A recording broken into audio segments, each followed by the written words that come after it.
Dans cette nouvelle vidéo de cette série des exercices de langage C, nous allons écrire un programme qui permet tout simplement de demander à l'utilisateur de remplir un tableau avec 6 éléments et puis le programme va renvoyer le même tableau mais cette fois avec les valeurs dans l'ordre inverse. Pour bien comprendre l'objectif de l'exercice, l'utilisateur va saisir les 6 éléments du tableau. On suppose que le nom de ce tableau-là c'est T d'entrée, tableau d'entrée. Et le programme va afficher le tableau de sortie TS avec les éléments du tableau initial mais dans l'ordre inverse. Voilà donc un exemple. Si on a les valeurs suivantes, 3, 6, 5, ainsi de suite, alors le résultat normalement c'est moins 7, c'est la dernière valeur du tableau initial et après 18, ainsi de suite. Avant de passer à la solution, je vous donne la méthode qu'on va suivre dans l'écriture du programme. D'abord, on va demander à l'utilisateur de remplir le tableau TE. Par exemple, on suppose que l'utilisateur a choisi ces valeurs-là. Bien sûr, il faut ajouter des instructions qui permettent de faire tout cela. La deuxième étape, comment créer un autre tableau avec les éléments du tableau initial, mais dans l'ordre inverse. Il y a plusieurs méthodes, mais la méthode la plus simple, on va parcourir le tableau inversé, c'est-à-dire ce tableau-là, mais à partir de la dernière case jusqu'à la première.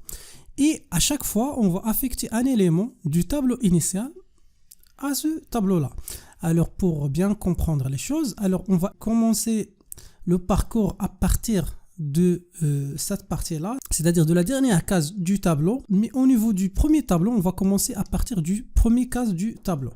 Alors comment faire ça? Donc vous pouvez suivre la démarche suivante. Vous pouvez utiliser une boucle qui va aller d'un élément à l'autre ici.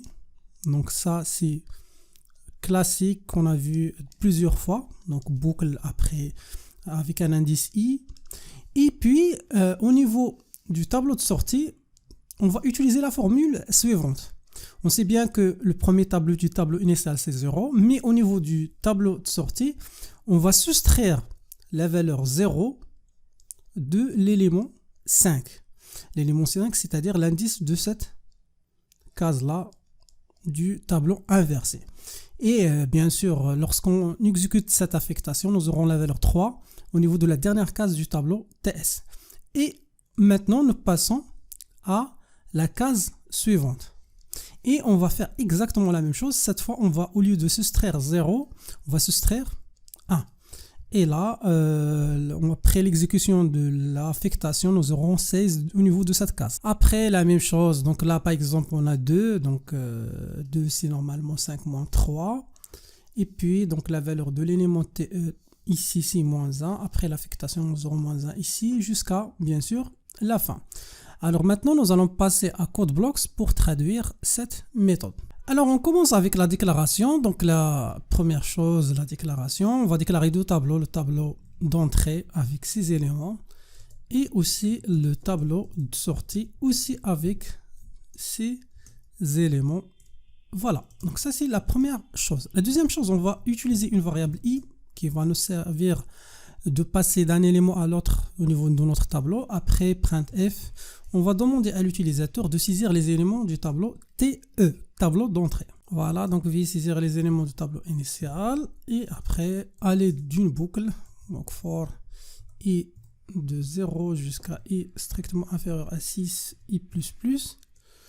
Alors là, on va écrire un petit message d'abord, printf. Alors là, on va afficher t par exemple e pourcentage d, donc là on va afficher T1, T2, ainsi de suite. Alors pour faire ça, on va mettre la chose suivante. Par exemple, là on va commencer de 0, donc T0, T1 jusqu'à T5 par exemple. Et après, au niveau de scanf, on va demander à l'utilisateur, donc là, de remplir un élément du tableau d'entrée. Voilà. Après là, il ne faut pas oublier d'ajouter le i commercial et finalement voilà. Après, l'étape suivante, c'est de créer le tableau de sortie ou bien inverser les éléments du tableau initial.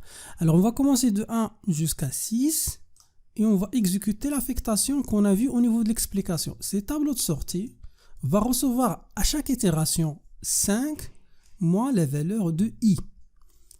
Voilà, donc on est au départ c'est 5, après 4, après 3 jusqu'à 0.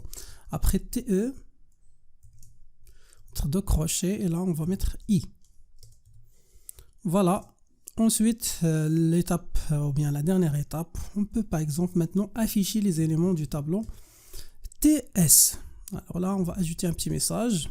Alors les éléments du tableau inversé sont, et là on va revenir à la ligne suivante et puis on va utiliser une boucle pour afficher les éléments de ce tableau là. Donc là, printf. Alors là, on va mettre printf, par exemple T de S, TS, pourcentage D, après R égale pourcentage T. Et après, nous pouvons revenir à la ligne suivante. Et là, on va afficher d'abord la valeur de I et puis la valeur de TSI. Voilà, donc ça c'est les instructions. Maintenant, on va exécuter. Voilà, on va saisir les éléments de ce tableau-là. Par exemple, on va choisir ces valeurs-là. Alors là, toujours on a la valeur 0, donc on doit mettre là la valeur normalement de I. Voilà. Après donc 5, 2 par exemple, 0, 4, moins 9, moins 6. Alors les éléments du tableau inversé sont moins 6, voilà. Et normalement la dernière valeur doit être 5. Voilà, 5. Et voilà, donc ça c'est la solution de cet exercice. C'est un exercice qui permet tout simplement de créer un tableau qui sert à recevoir les éléments inversés d'un autre tableau. Et voilà, ça c'est la fin de cette vidéo.